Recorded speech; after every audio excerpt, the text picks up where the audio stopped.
इस वक्त हमारे पास 596 गौधन है और सबसे बड़ी बात यह है कि यहाँ हमें हर वक्त 12.5 से लेकर 50,000 रुपया कम से कम चारे का चाहिए, जो कोई व्यवस्था नहीं बन रही है।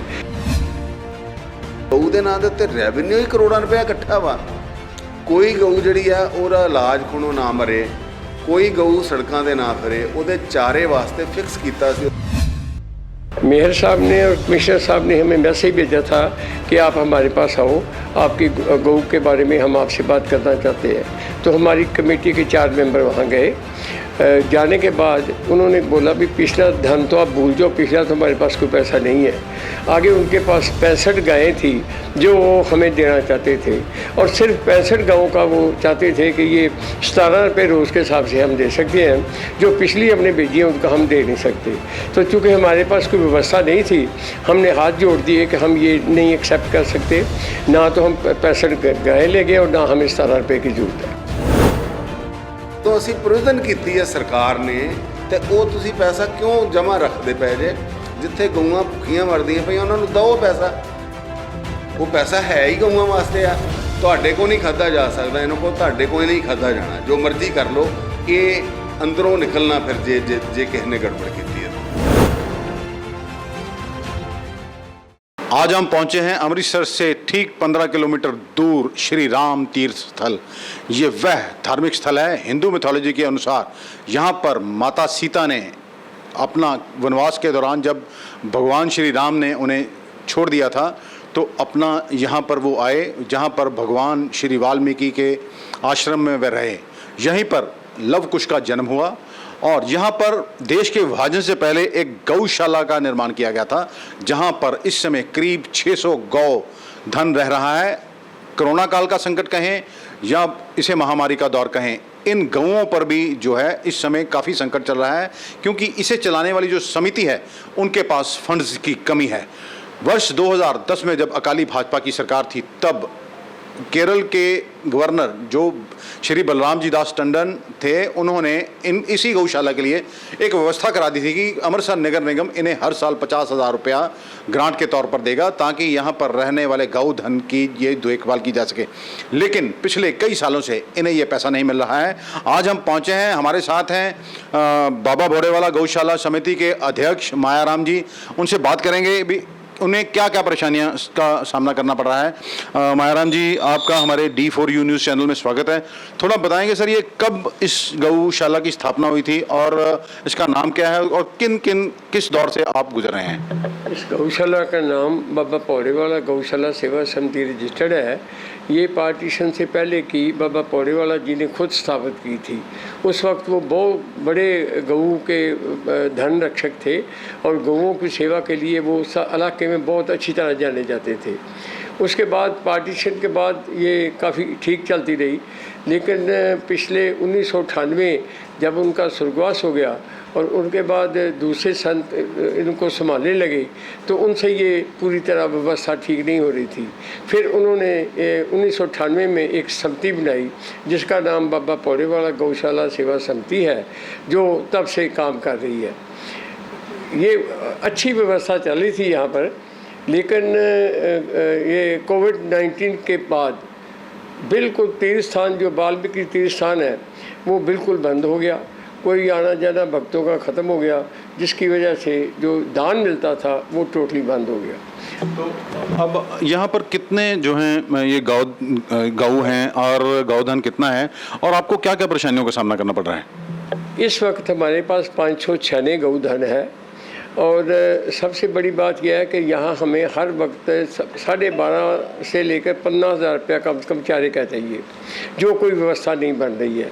बहुत थोड़ा पैसा इकट्ठे कर रहे हैं। जो हमारे मैनेजमेंट कमेटी के मेंबर हैं, वो डोर टू डोर जाकर थोड़ा बहुत धन जो है वो ला रहे हैं, जिसकी वजह से बहुत मुश्किल गुजारा हो रहा है।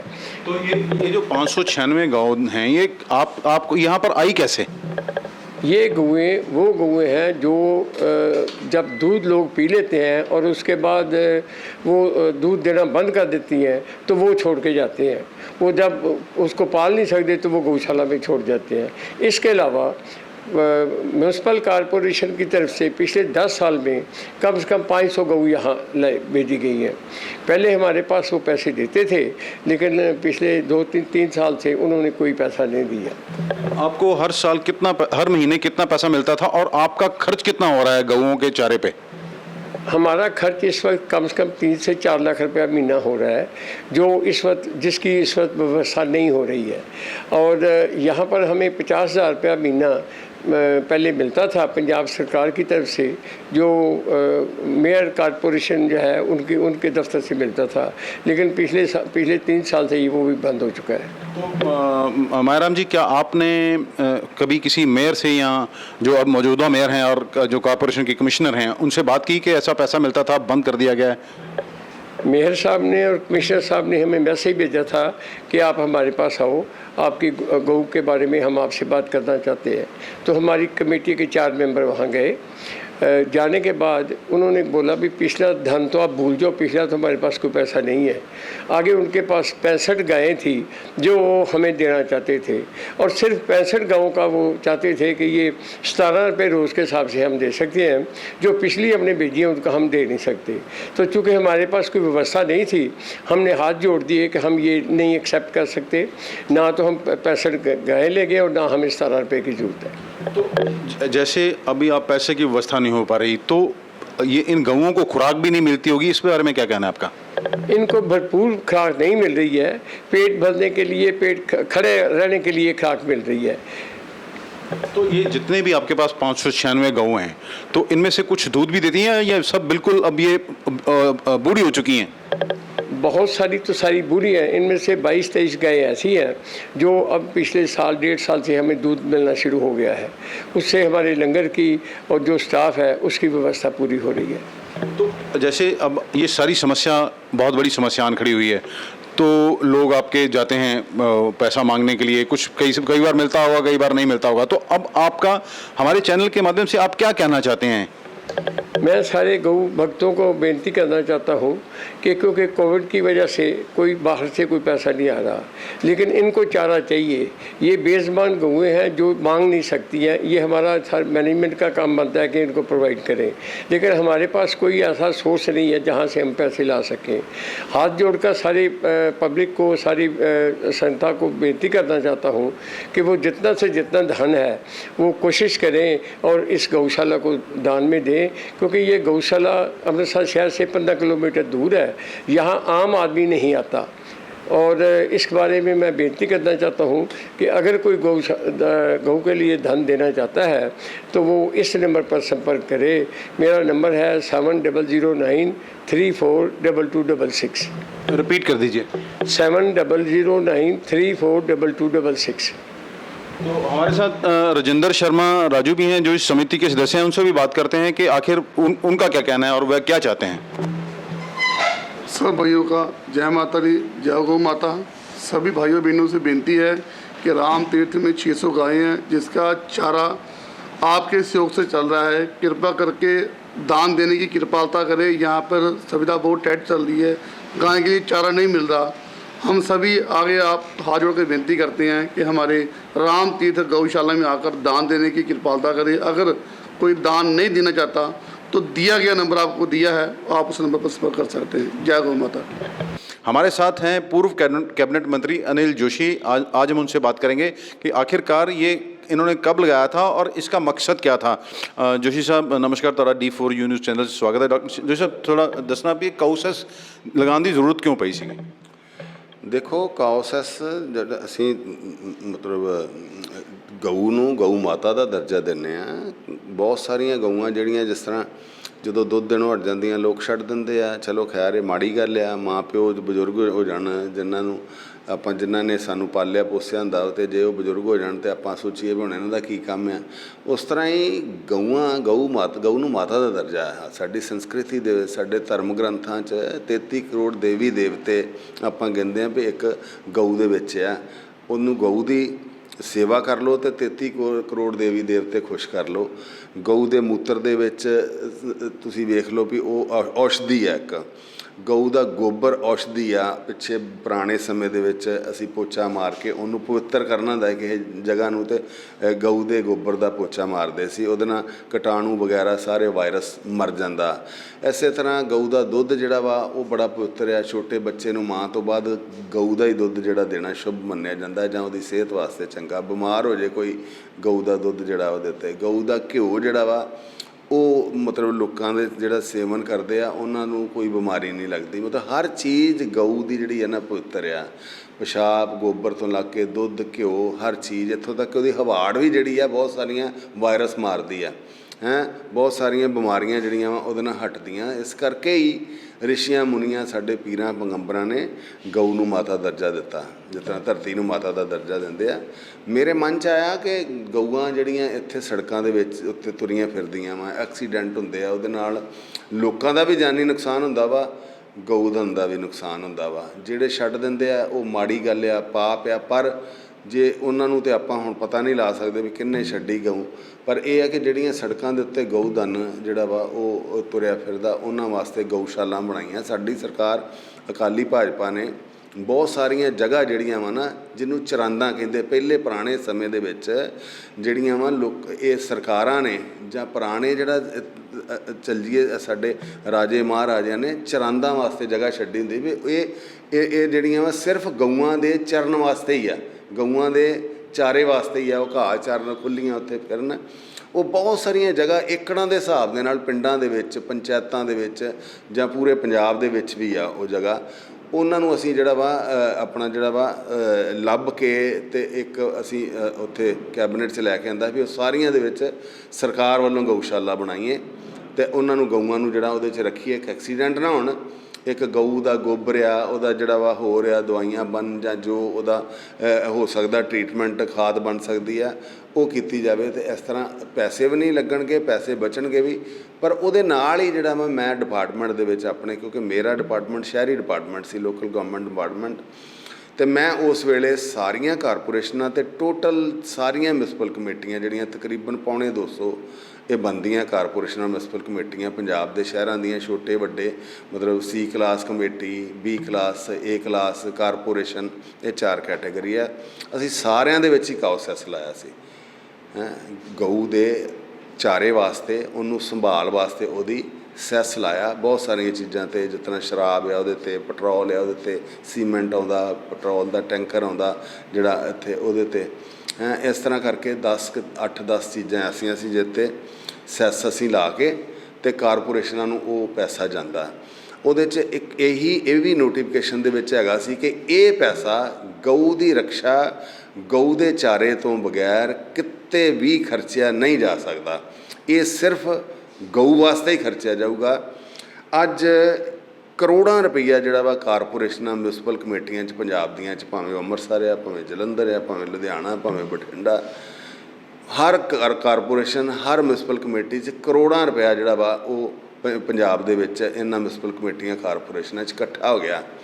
ਪਰ ਬਦਕਿਸਮਤੀ ਹੈ, ਇਹ ਜਿਹੜੀ ਸਰਕਾਰ ਆ ਨਾ, ਇਹ ਸੰਵੇਦਨਾ ਨਾਂ ਦੀ ਕੋਈ ਚੀਜ਼ ਨਹੀਂ ਇਹਦੇ 'ਚ।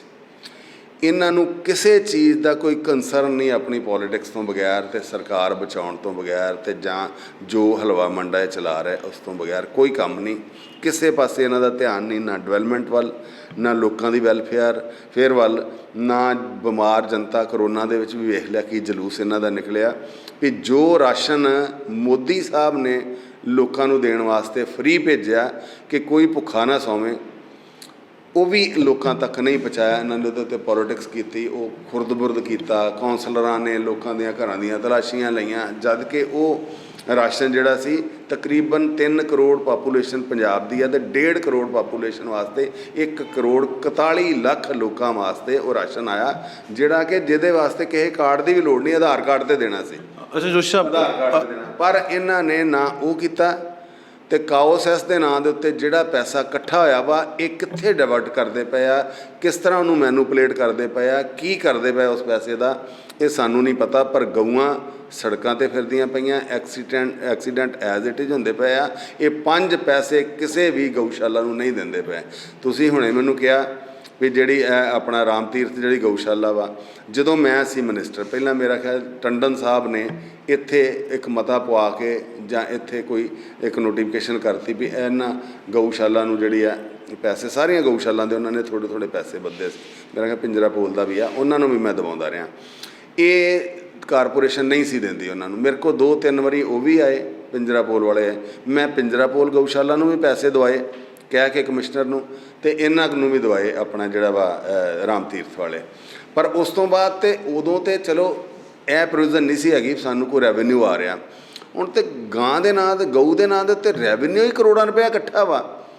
ਕੋਈ ਗਊ ਜਿਹੜੀ ਆ ਉਹਦਾ ਇਲਾਜ ਖੁਣੋਂ ਨਾ ਮਰੇ, ਕੋਈ ਗਊ ਸੜਕਾਂ 'ਤੇ ਨਾ ਫਿਰੇ, ਉਹਦੇ ਚਾਰੇ ਵਾਸਤੇ ਫਿਕਸ ਕੀਤਾ ਸੀ। ਉਹਦੇ 'ਚ ਹੁਣ ਮੈਨੂੰ ਪੂਰੀ ਐਗਜ਼ੈਕਟ ਫਿਗਰ ਯਾਦ ਨਹੀਂ ਹੈ, ਤਕਰੀਬਨ 40-45 ਰੁਪਏ ਪਰ ਕਾਊ ਪਰ ਗਊ ਉਹਦੀ ਫੀਡ ਵਾਸਤੇ ਜਿਹੜਾ ਵਾ ਡੇਲੀ ਦੇ ਪੈਸੇ ਜਿਹੜੇ ਤੈਅ ਕੀਤੇ। ਤੇ ਗਿਣਤੀ ਕਰ ਲਓ ਵੀ ਜਿੰਨੀਆਂ ਵੀ ਕਿਸੇ ਵੀ ਗਊਸ਼ਾਲਾ ਦੇ ਵਿੱਚ ਜਿਹੜੀਆਂ ਵੀ ਅਡੋਪਟ ਕਰਦੇ ਆ, ਜੇ ਸ਼ਹਿਰ ਵਾਲੀਆਂ ਸਾਰੀਆਂ ਗਿਣ ਲਓ, ਸ਼ਹਿਰ ਵਾਲੀਆਂ ਸਾਰੀਆਂ ਗਿਣ ਲਓ, ਉਹਨਾਂ ਨੂੰ ਦੇ ਇਹਨਾਂ ਕੋਲ ਜਿਹੜਾ ਪੈਸਾ ਜਾਂ ਜੋ ਲੋਕ ਦਾਨ ਕਰਦੇ ਆ ਉਹਦੇ ਨਾਲ ਫਿਰ ਉਹ ਵੀ ਸੰਭਾਲਿਆ ਜਾ ਸਕਦਾ, ਕਿਉਂਕਿ ਹੁਣ ਸਿਰਫ ਲੋਕਾਂ ਦੇ ਦਾਨ ਨਾਲ ਹੀ ਸਾਰੀਆਂ ਚੱਲਦੀਆਂ ਪਈਆਂ। ਅੱਛਾ ਜੋਸ਼ ਸਾਹਿਬ, ਉਹਨਾਂ ਦਾ ਜੋਸ਼ ਸਾਹਿਬ ਇਹ ਕਹਿਣਾ, ਬਾਬਾ ਪੌੜੇ ਵਾਲੇ ਜਿਹੜੇ ਰਾਮ ਤੀਰਥ ਨੇ 596 ਉਹਨਾਂ ਕੋਲ ਗਊਆਂ ਨੇ, ਉਹ ਕਹਿੰਦੇ ਸਾਡੇ ਕੋਲ ਇੰਨੇ ਚਾਰਾ ਇਹਨਾਂ ਨੂੰ ਨਹੀਂ ਅਸੀਂ ਭਰਪੇਟ ਨਹੀਂ ਖਵਾ ਪਾ ਰਹੇ। ਉਹਦੇ ਬਾਰੇ ਤੁਹਾਡਾ ਕੀ ਕਹਿਣਾ? ਮੈਂ ਉਹੀ ਆ, ਇਹ ਜਿੰਨੀਆਂ ਵੀ ਗਊਸ਼ਾਲਾ ਚੱਲਦੀਆਂ ਪਈਆਂ ਅੰਮ੍ਰਿਤਸਰ ਸ਼ਹਿਰ 'ਚ ਵੀ, ਜਾਂ ਰਾਮ ਤੀਰਥ ਵਾਲੀਆਂ ਜਾਂ ਪੌੜੀ ਵਾਲੀ, ਜਾਂ ਇਹ ਸਾਰੀਆਂ ਜਿੰਨੀਆਂ ਵੀ ਆ, ਇਹ ਦਾਨ ਦੇ ਸਿਰ 'ਤੇ ਚੱਲਦੀਆਂ। ਲੋਕ ਬਹੁਤ ਦਾਨ ਕਰਦੇ ਆ। ਈਜ਼ੀ ਇਹ ਲੱਗਦਾ ਲੋਕਾਂ ਨੂੰ ਵੀ ਇੱਥੇ ਦੁਰਗਿਆਣੇ ਲੱਗੇ ਜਾਂ ਚੱਲ ਜਾਣ, ਜਾਂ ਇੱਥੇ ਆਪਣਾ ਇੰਡਸਟਰੀ ਏਰੀਏ 'ਚ ਗਊਸ਼ਾਲਾ ਬਣੀ ਆ, ਜਾਂ ਹੋਰ 2-4 ਗਊਸ਼ਾਲਾ ਜਿਹੜੀਆਂ ਹੈਗੀਆਂ ਵਾ ਉਹ ਲੋਕ ਈਜ਼ੀ ਆ ਵੀ ਨੇੜੇ ਦੇ ਆਉਂਦੇ ਆ। ਇਸ ਕਰਕੇ ਉਹ ਦੂਰ ਹੈ ਸ਼ਹਿਰ ਤੋਂ, ਇਸ ਕਰਕੇ ਉੱਥੇ ਕਮੀ ਰਹਿ ਜਾਂਦੀ ਆ। ਇੱਕ ਤਾਂ ਮੈਂ ਇਹ ਰਿਕੁਐਸਟ ਕਰਦਾ ਤੁਹਾਡੇ ਰਾਹੀਂ ਪਬਲਿਕ ਨੂੰ, ਅੰਮ੍ਰਿਤਸਰ ਦੀ ਧਾਰਮਿਕ ਜਨਤਾ ਨੂੰ, ਵੀ ਤੁਸੀਂ ਥੋੜ੍ਹਾ ਜਿਹਾ ਹਿੰਮਤ ਕਰਕੇ ਰਾਮ ਤੀਰਥ ਜਾ ਕੇ ਉਹਨਾਂ ਵਾਸਤੇ ਵੀ ਕੁਛ ਥੋੜ੍ਹਾ ਪ੍ਰਬੰਧ ਕਰੋ ਵੀ ਇੱਥੇ ਓਵਰਲੋਡਡ ਹੋ ਜੇ ਕੰਮ, ਇੱਥੇ ਜ਼ਿਆਦਾ ਹੋ ਜੇ, ਉੱਥੇ ਬਿਲਕੁਲ ਭੁੱਖੀਆਂ ਰਹਿਣ। ਇਹ ਵੀ ਠੀਕ ਨਹੀਂ ਹੈ। ਸੈਕੰਡ ਮੈਂ ਇਹ ਕਹਿਣਾ ਚਾਹੂੰਗਾ ਕਿ ਇਹ ਜਿਹੜੇ ਕਾਰਪੋਰੇਸ਼ਨ ਵਾਲੇ ਆ, ਇਹਨਾਂ ਤੋਂ ਜਿਹੜੇ ਵੀ ਗਊਸ਼ਾਲਾ ਚਲਾਉਣ ਵਾਲੇ ਲੋਕ ਆ ਉਹਨਾਂ ਦੇ ਨਾਲ ਅਸੀਂ ਖੜੇ ਆ। ਮੈਂ ਗਰੰਟੀ ਦਿੰਦਾ ਵੀ ਮੈਂ ਇਹਨਾਂ ਦੇ ਨਾਲ ਖੜਾ ਦਿਸੂੰਗਾ ਤੁਹਾਨੂੰ, ਕਿਉਂਕਿ ਇਹ ਸਾਰਾ ਮੈਂ ਮਿਹਨਤ ਕਰਕੇ ਪੰਜਾਬ ਦੇ ਵਿੱਚ ਸਾਰੀਆਂ ਨੋਟੀਫਿਕੇਸ਼ਨ ਅਲੱਗ-ਅਲੱਗ, ਹਰ ਕਾਰਪੋਰੇਸ਼ਨ ਦੀ, ਹਰ ਮਿਊਨਿਸਪਲ ਕਮੇਟੀ ਦੀ ਅਲੱਗ-ਅਲੱਗ ਨੋਟੀਫਿਕੇਸ਼ਨ ਕੀਤੀ ਵੀ ਇੱਥੇ ਜਿਹੜਾ ਉਹਦੇ ਰੂਲਸ ਬਣਾਏ, ਤੇ ਉਹ ਪੈਸਾ ਜਿਹੜਾ ਕਰੋੜਾਂ ਰੁਪਈਆ ਇਹ ਕਿੱਥੇ ਡਿਵਰਟ ਕਰ ਰਿਹਾ, ਤਨਖਾਹਾਂ 'ਚ ਕਨਵਰਟ ਕਰ ਰਿਹਾ, ਜਾਂ ਆਪ ਡਿਵੈਲਪਮੈਂਟ 'ਚ ਜਾਂ ਕਿਤੇ ਕੋਈ ਹੋਰ ਮੇਨਟੇਨੈਂਸ ਲਾ ਰਿਹਾ ਜਿਹੜਾ ਕਿ ਨਹੀਂ ਲਾ ਸਕਦੇ, ਜਾਂ ਇਹਨਾਂ ਕੋਲ ਜਮ੍ਹਾਂ ਪਿਆ ਵਾ। ਜੇ ਜਮ੍ਹਾਂ ਪਿਆ ਵਾ ਕਿਉਂ ਨਹੀਂ ਦਿੰਦੇ ਪਏ? ਇਹ ਵੀ ਅਕਸਰ ਨੂੰ ਇੱਥੇ ਜਿਹੜੇ ਕਾਰਪੋਰੇਸ਼ਨ ਦੇ ਵਿੱਚ ਆਫਿਸਰ ਆ, ਕਮਿਸ਼ਨਰ ਆ, ਮੇਅਰ ਆ, ਇਹ ਵੀ ਤਾਂ ਇਹਨਾਂ ਨੇ, ਮੈਂ ਇਹਨਾਂ ਕਿ ਪੰਜਾਬੀ 'ਚ ਜਿਹਨੂੰ ਆਉਂਦੇ ਵੀ ਰੱਬ ਨੂੰ ਜਾਨ ਦੇਣੀ ਆ। ਜਿਸ ਜੀਵ ਵਾਸਤੇ ਇਹ ਪੈਸਾ ਇਕੱਠਾ ਹੋ ਰਿਹਾ ਉਹਨੂੰ ਕਿਉਂ ਨਹੀਂ ਤੁਸੀਂ ਦਿੰਦੇ ਪਏ? ਅੱਛਾ ਜੋਸ਼ ਸਾਹਿਬ, ਜਦੋਂ ਤੁਸੀਂ ਪ੍ਰੋਬਲਮ ਆ, ਜਦੋਂ ਅਸੀਂ ਪ੍ਰੋਵੀਜ਼ਨ ਕੀਤੀ ਹੈ ਸਰਕਾਰ ਨੇ, ਤੇ ਉਹ ਤੁਸੀਂ ਪੈਸਾ ਕਿਉਂ ਜਮ੍ਹਾਂ ਰੱਖਦੇ ਪਏ ਜੇ? ਜਿੱਥੇ ਗਊਆਂ ਭੁੱਖੀਆਂ ਮਰਦੀਆਂ ਪਈਆਂ ਉਹਨਾਂ ਨੂੰ ਦਿਓ ਪੈਸਾ। ਉਹ ਪੈਸਾ ਹੈ ਹੀ ਗਊਆਂ ਵਾਸਤੇ ਆ। ਤੁਹਾਡੇ ਕੋਲ ਨਹੀਂ ਖਾਧਾ ਜਾ ਸਕਦਾ, ਇਹਨਾਂ ਕੋਲ ਤੁਹਾਡੇ ਕੋਲ ਨਹੀਂ ਖਾਧਾ ਜਾਣਾ। ਜੋ ਮਰਜ਼ੀ ਕਰ ਲਓ, ਇਹ ਅੰਦਰੋਂ ਨਿਕਲਣਾ ਫਿਰ ਜੇ ਕਿਸੇ ਨੇ ਗੜਬੜ ਕੀਤੀ ਇਹਦੇ 'ਚ, ਮੈਂ ਗਰੰਟੀ ਦਿੰਦਾ, ਕਿਉਂਕਿ ਕੋਈ ਪ੍ਰੋਵੀਜ਼ਨ ਹੀ ਨਹੀਂ ਹੈਗੀ। ਅਸੀਂ RT ਪਾਵਾਂਗੇ, RTI ਪਾਵਾਂਗੇ, ਜਾਂ ਮੈਂ ਜਿਹੜੇ ਗਊਸ਼ਾਲਾਵਾਂ ਚਲਾਉਂਦੀਆਂ ਜਿਹੜੀਆਂ ਐਸੋਸੀਏਸ਼ਨਾਂ ਉਹ ਇਕੱਠੀਆਂ ਹੋਣ, ਉਹ ਅੱਗੇ ਲੱਗਣ, ਅਸੀਂ ਉਹਨਾਂ ਦੇ ਨਾਲ ਖੜੇ ਹਾਂ। RTI ਪਾਓ, ਪੁੱਛੋ ਇੱਥੇ ਕਿੰਨਾ ਪੈਸਾ, ਉਹ ਸਾਰਾ ਵੰਡ ਕੇ ਸਾਰੀਆਂ ਗਊਸ਼ਾਲਾ ਨੂੰ ਦਿੱਤਾ ਜਾਵੇ। ਜੇ ਇਹਨਾਂ ਕੋਲ ਹੈਗਾ ਵਾ ਇੱਥੇ ਸ਼ਹਿਰ ਵਾਲੀਆਂ ਗਊਸ਼ਾਲਾਵਾਂ ਕੋਲ, ਤੇ ਉਹ ਜਿਹੜਾ ਜਿੱਥੇ ਗਰੀਬ ਗਊਆਂ ਹੈਗੀਆਂ, ਜਿੱਥੇ ਨਹੀਂ ਸੋਰਸਿਸ ਹੈਗੇ, ਉੱਥੇ ਦਿੱਤਾ ਜਾਵੇ। ਅੱਛਾ ਜੋਸ਼ ਸਾਹਿਬ, ਇੱਕ ਇਹ ਦੱਸਣਾ, ਇੱਕ ਗਊ ਸੈਸ ਕਿਤੇ ਤੇ ਲਗਾਇਆ ਗਿਆ ਸੀ, ਤੇ ਜਦੋਂ ਤੁਸੀਂ ਮੰਤਰੀ ਸੀਗੇ ਇਹ ਅਸੀਂ ਅਪਰੋਕਸੀਮੇਟ ਗੱਲ ਕਰ ਲਈਏ ਤੇ ਮਹੀਨੇ ਦਾ ਕਿੰਨਾ ਗਊ ਸੈਸ ਜਿਹੜਾ ਉਹ ਇਕੱਠਾ ਹੋ ਜਾਂਦਾ ਸੀ? ਇਹ ਹੁਣ ਤੁਸੀਂ ਜਿਹੜੀ ਸਰਕਾਰ ਉਹਨੂੰ ਪੁੱਛੋ ਨਾ, ਸਵਾਲ ਇਹ ਉਹਨਾਂ ਕੋਲ ਪੁੱਛਣ ਵਾਲਾ। ਮੈਨੂੰ ਸਾਡੀ ਸਰਕਾਰ ਗਈ ਨੂੰ 3.5 ਸਾਲ ਹੋ ਗਏ ਆ। ਹੁਣ ਮੈਨੂੰ ਤਾਂ ਇਹ ਵੀ ਨਹੀਂ ਯਾਦ ਕਿੰਨੀਆਂ, ਮੈਂ ਤੁਹਾਨੂੰ ਮੋਟਾ ਦੱਸਦਾ, ਲਿਕਰ, ਪੈਟਰੋਲ, ਸੀਮੈਂਟ, ਇਸ ਤਰ੍ਹਾਂ ਕਰਕੇ ਮਤਲਬ ਜਿਹੜੀਆਂ ਵਾ 8-10 ਬਿਜਲੀ 'ਤੇ ਵੀ 8-10 ਚੀਜ਼ਾਂ ਐਸੀਆਂ ਹੈਗੀਆਂ ਜਿਨ੍ਹਾਂ ਦੇ ਉੱਤੇ ਸੈਸ ਲਾਇਆ ਸੀ।